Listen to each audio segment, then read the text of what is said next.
নারী যাকে ছাড়া জান্নাত অপূর্ণ থাকে। তুমি জননী যার পদতলে আল্লাহ তাআলা জান্নাত রেখেছেন।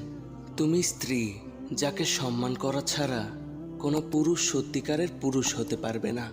তুমি মেয়ে যাকে তার বাবার জন্য জাহান্নামের ঢাল বলা হয়েছে। তুমি বোন যার সঙ্গে সুন্দর সম্পর্ক রাখায় একটা ইবাদত।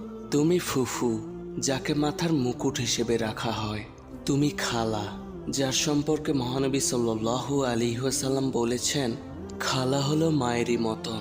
তুমি প্রতিবেশী যাকে রক্ষা করা নিজের মর্যাদা হিসেবে দেখা হয়।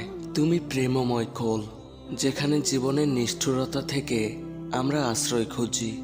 তুমি কাঁধ কত কোমল, তবুও যার উপর আমরা জীবনের কঠিন ভার অর্পণ করি। তুমি সেই নরম খুঁটি, জীবনের ঝড়ঝাপটা যেটাকে অবলম্বন করে আমরা বেঁচে থাকি। তুমি পুরুষের জননী, মহানায়কের কোল।